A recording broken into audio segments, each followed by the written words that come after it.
Dahlia couldn't help but frown when she stared at the unbothered faces of the people around her as they chatted away merrily. She made sure to arrive earlier for the board meeting, so Hank's accusation of tardiness was absolutely baseless. From the moment she entered the room, the attendees remained seated.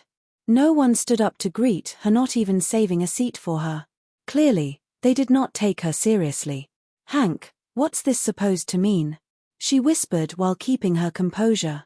She knew that Hank was laying down the law from day one. "What do you mean?"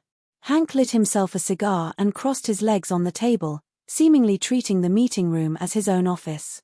"I am sure you have received the news from the family's patriarch. I'm the new chairman of Nicholson Corporation as of today." Her voice was laced with warning. "And?" He gave her a mocking smirk. "You are in my seat. You've crossed a line here." She rapped her knuckles on the table. "Your seat. Do you have evidence of that?" He shrugged and acted unreasonably. "Everyone here knows that this has been my seat forever. It was you who entered the room and immediately demanded my seat. What right do you have?" "Yeah. What right do you have? Mr. Hoffman is the person in charge of the company. How dare a newcomer wrestle that seat from him? What a joke." The meeting attendees started to make a scene. As they were in the same boat as Hank, they would never allow the young lady to be in command. "Please get your facts straight. I am the largest shareholder in this room and the chairman of the company. Here's my notice of appointment. If anyone here is dissatisfied, you may check with Regulus Nicholson." With a hardened expression, she slapped a document on the table. She had come prepared, but the situation seemed more dire than she had expected. "A notice of appointment? Ha. Who are you fooling with this?" A disdainful Hank added. "Even a general on the battlefield, as the primary decision-maker, might disregard the king's command. We're not in Glenstead. Your tricks don't work here. Are you rebelling against me now?" She slammed a hand on her table, unable to contain the rage in her. "No, we won't rebel, but we are against your appointment." Hank was straightforward with his dislike for her. "That's right. We do not acknowledge it. You have neither connections in the field nor personal relationships with prominent figures.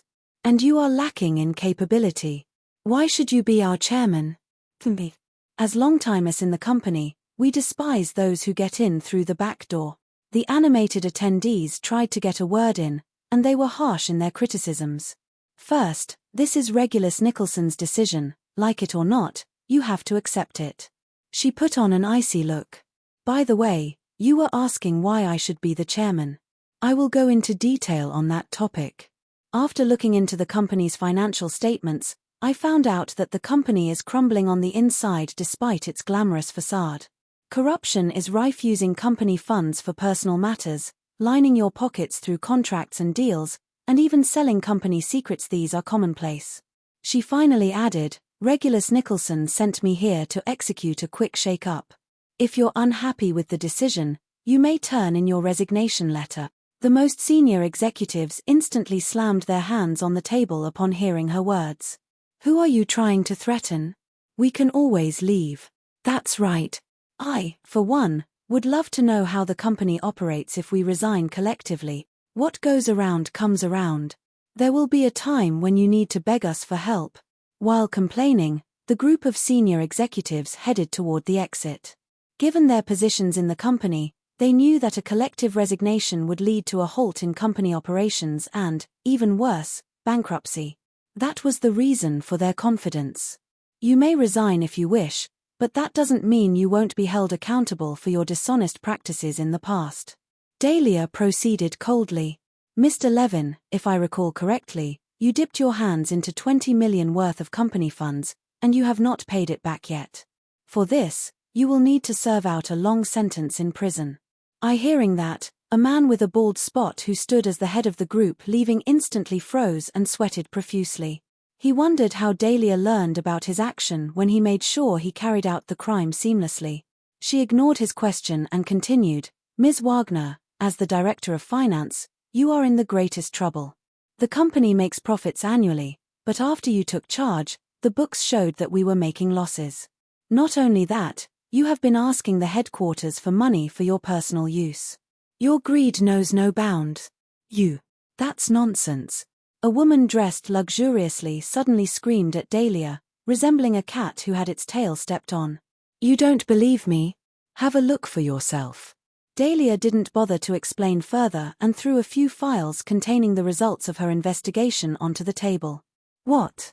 The woman took a good look at the files and instantly appeared as hen-laced as a chill ran up her spine. That was not the end of it yet. Dahlia scanned the room, and for each person she laid her eyes on, she denounced the misdeeds of that individual.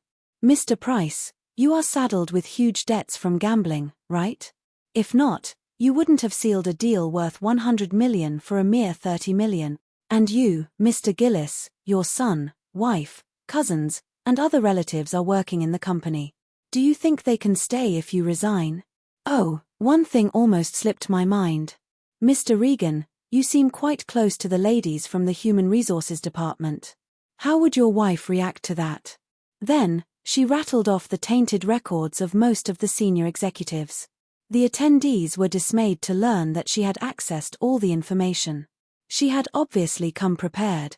Ladies and gentlemen, I will not stop you from resigning, but I will send the evidence I collected to Regulus Nicholson. Your fate will be in his hands, be it bankruptcy or jail time. However, you have another choice, which is to stay and work under me. If so, I will not hold you responsible for your dirty deeds in the past. Now, it's your choice to stay or leave. With that, Dahlia finished her speech and stood at the side. The senior executives exchanged sheepish looks, each one trembling in dread.